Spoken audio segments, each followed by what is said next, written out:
Mutiara Hikmah.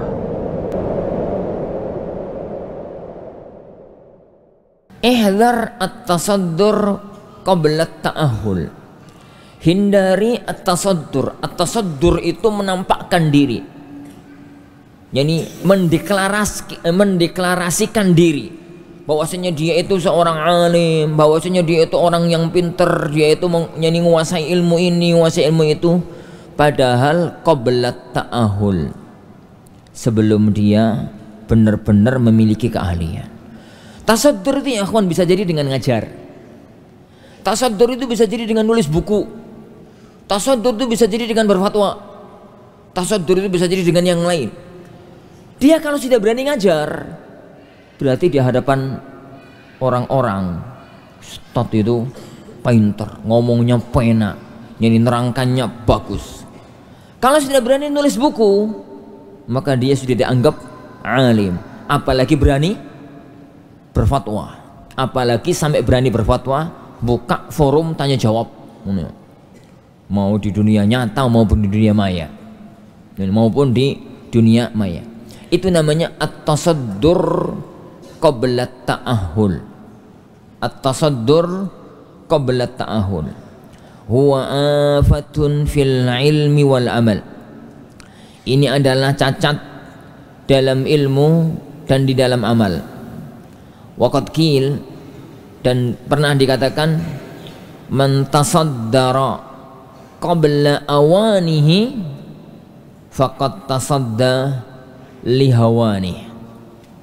Barang siapa yang sudah menampilkan diri, sudah menampakkan diri sebelum waktunya, faqad tasadda lihawani, dia itu telah menjerumuskan dirinya untuk dihinakan oleh orang lain, menjerumuskan dirinya untuk terhina di hadapan orang lain. Baridhanazanillahu wa iyyakum. Ini yang dulu pernah saya katakan dengan bahasa Ustadz Karbitan.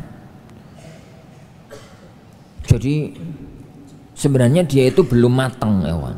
Yang namanya barang karbitan itu ono pelem, mangga itu loh, sebenarnya masih kecut, masih muda, belum tua, tapi dikarbit sehingga menjadi nguning, dipegang itu ya empuk gitu ya, kelihatannya ranum, kelihatannya enak.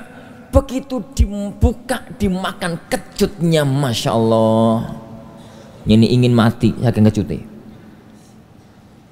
Itu namanya tasaddur qabla ta'ahul. Orang awam itu ya akhwan fitin azani Allah wa yakum, nggak pernah mampu membedakan orang alim dengan orang tidak alim. Orang awam itu dari sejak zaman dahulu kala. Al-Imam Ibnu Jauzi rahimahullah ta'ala dalam kitab beliau Sayyidul Khawatir, beliau mengatakan kalimat yang sangat indah. Beliau mengatakan al-faqih indal awam man sa'adal mimbar. Wong sing alim, wong sing pinter di hadapan orang awam itu pokoknya siapapun yang bisa khutbah naik mimbar, siapapun yang bisa tampil di atas mimbar, ucapannya memukau, menggelegar gitu ya, maka langsung dikomentari, masya Allah, faqih alim. Padahal mungkin di hadapan para ulama dia itu masih nol besar. Lah, zaman sekarang kata-kata itu kita rubah dikit. Al-alim, al-faqih indal awam fi hadzal zaman man kasura followeruhu.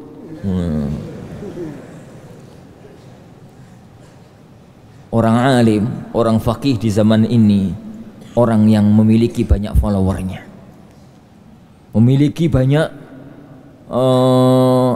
pendukungnya, banyak apa itu jenenge dalam istilah-istilah YouTube, aku kurang ngerti lah. Ya nggak punya channel, ya nggak punya FB, ya nggak punya IG, ya nggak punya Twitter. Alhamdulillah. Ini. Anda tidak mengingkari itu semua ya akhwan.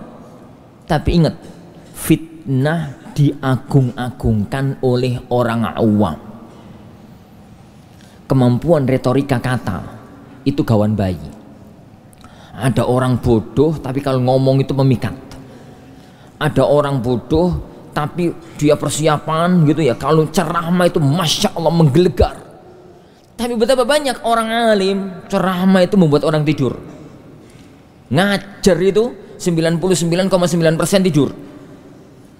Karena gaya ngomongnya tuh, tapi ilmunya kayak lautan, sangat luas. Tapi ya kawan, kalau melihat sebagian masyayikh, ceramahnya sebagian masyayikh itu pengen tidur, pada ilmunya lautan. Karena masalah pinter ngomong gak pinter ngomong itu gawan bayi. Ada orang itu memang dijadikan oleh Allah Subhanahu Wa Taala pinter ngomong. Lah orang-orang yang semacam itu kalau kemudian cepat-cepat menampilkan diri, sekali dua kali dia tampil ke permukaan, langsung diundang ngajar sana, diundang ngisi sana, diundang sana, diundang sana, ngisi ini, ngisi daurah ini, ngisi daurah ini. Ingat, itu adalah jalan menuju terbongkarnya Anda di hadapan Allah Subhanahu Wa Taala. Karena itu ada dua penyakit. Penyakit yang pertama ya akhwan, di hadapan ulama dia itu akan sering diketawakan. Jadi dia itu akan diketawakan. Kenapa? Yo karena nanti muncul fatwa-fatwa yang aneh, muncul statement-statement yang lucu. Jadi dan macam-macam, kadang-kadang mau kitab itu gak ngerti, gak jelas mubtada, gak ngerti khobari, gak jelas maf'ul, gak jelas fa'ile, dan macam-macam. Yang kedua, tersibukkan dengan itu semua sehingga gak sempat memutkinkan ilmu, gak sempat memapankan ilmu. Dan itu terbukti, sering terbukti di kancah lapangan.